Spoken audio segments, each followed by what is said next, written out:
Child health অর্গানাইজেশনের পক্ষ থেকে আপনাদের সবাইকে শুভেচ্ছা জানিয়ে আজকে একটি বিষয়ে আলাপ করতে চাচ্ছি, সেটি হচ্ছে হ্যান্ড ফুট মাউথ ডিজিজ। অর্থাৎ এটি এখন প্রায় আমাদের দৃষ্টিগোচর হয় বা হয়ে থাকে, বিশেষ করে বাচ্চাদের যাদের বয়স 10 বছরের নিচে, তবে এর উপরে বড়দেরও হতে পারে। এই রোগটি সাধারণত গরমকালে হয়ে থাকে বেশিরভাগ ক্ষেত্রে, এবং এটি কিভাবে দেখলে বুঝবেন যে হ্যান্ড ফুট মাউথ ডিজিজ হয়েছে। এটা সাধারণত ফোস্কা হয় মুখের চারপাশে, মুখের ভিতরে, নাকে এবং হাতের তালুতে, হাতের আঙ্গুলের ফাঁকে, তাছাড়া হচ্ছে পায়ের তালুতে এবং পায়ের গোড়ালিতে হয়ে থাকে।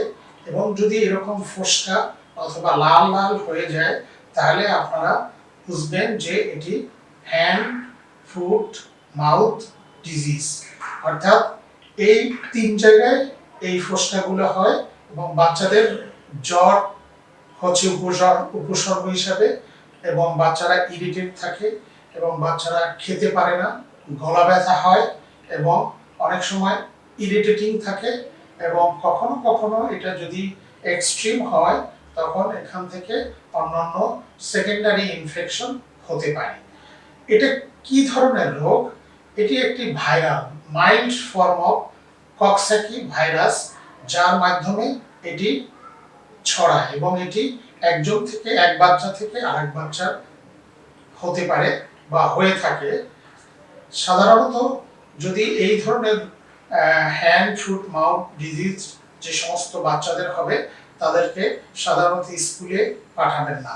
তাদের যে ব্লিস্টারগুলো থাকে সেই ব্লিস্টারগুলো ফাটাবেন না এবং ফুটা করে দিবেন না। অর্থাৎ রোগ ছড়ানোর জন্য এর ভিতরে যে পানি থাকে সেটাই দায়ী।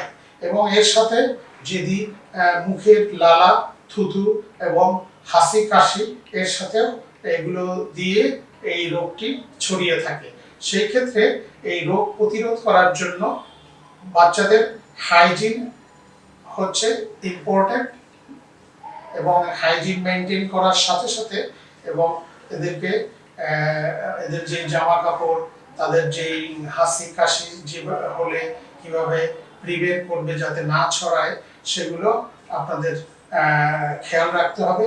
আলাদা টাওয়াল ইউজ করতে হবে, বাচ্চাদেরকে আলাদাভাবে রাখার চেষ্টা করতে হবে অন্যান্য বাচ্চাদের থেকে, তাহলে এই রোগ একজন থেকে আরেকজন ছড়াবে না। এটা অনেক সময় বাচ্চাদের থেকে বড়দেরও হতে পারে। এবং এই রোগ যদি হয়, এই রোগ হলে চিকিৎসা কি? এই রোগ হলে চিকিৎসা খুব ব্যাপক নয়। এই রোগ সিমটোমেটিক, যেমন ফিভার বললাম এবং গলা ব্যথা বললাম, এবং খাওয়া দাওয়া করতে অসুবিধা হয়, সেই ক্ষেত্রে এদেরকে আমরা সিমটোমেটিক চিকিৎসা দিই।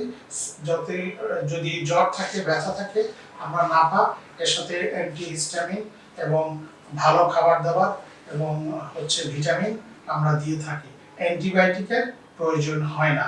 যেহেতু এটি একটি ভাইরাল রোগ, এটির সাধারণত কন্ট্যাক্টে যখন আসে, অর্থাৎ এই ভাইরাস কন্ট্যাক্টে আসলে 2 থেকে 3 দিন পরে এর সিমটমগুলো দেখা দেয়, এবং 7 থেকে 10 দিন পর্যন্ত বা 2 সপ্তাহ এই রোগটির স্টে করে। অর্থাৎ 2 সপ্তাহ পর্যন্ত, 2 সপ্তাহ পরে তারা ভালো হয়ে যায়। এবং আপনারা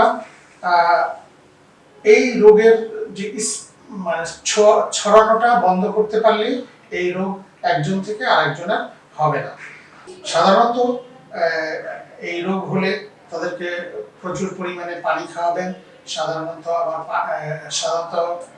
ভিটামিন সি অথবা ফলের রস এগুলো অ্যাভয়েড করবেন, কারণ মুখে যদি ঘা হয় সেখানে যদি অ্যাসিড লাগে তাহলে এগুলো আরো জ্বালা করে এবং কখনো কখনো ক্ষতের সৃষ্টি করে।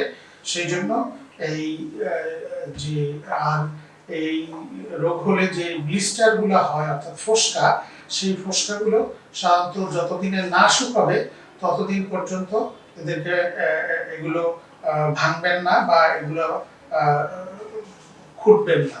তাহলে যত নিজে নিজেই এই ব্লিস্টারগুলো শুকিয়ে যাবে এবং শুকিয়ে গেলেই এই রোগ ভালো হয়ে যাবে। এবং ততদিন পর্যন্ত বিশেষ করে বাচ্চাদেরকে তারা যদি স্কুলে যায় স্কুল বন্ধ রাখবেন এবং অন্যান্য বাচ্চারা যাতে স্কুলে না ছড়াতে পারে বা বাসায় আরো যদি অন্যান্য বাচ্চা থাকে সেই বাচ্চাদের থেকে এদেরকে আলাদা করে রাখবেন। মধ্য কথা হচ্ছে যে এই হ্যান্ড ফুট মাউথ ডিজিজ একটা ভাইরাল ফিভার। এটি হলে খুব অস্থির হওয়ার কারণ নাই। তাদেরকে যেহেতু খাওয়া দাওয়া করতে অসুবিধা হয় সেগুলো কেয়ার নেবেন এবং তাদের যেই লাইফ স্টাইল অর্থাৎ হাইজিনিক পরিবেশে রাখলে তারা দ্রুত ভালো হয়ে যাবে এবং সিমটমেটিক চিকিৎসা দেবেন। সবাইকে ধন্যবাদ, ভালো থাকবেন, আবার দেখা হবে। কত মিনিট? 5-6 মিনিটের মধ্যে 6 মিনিট।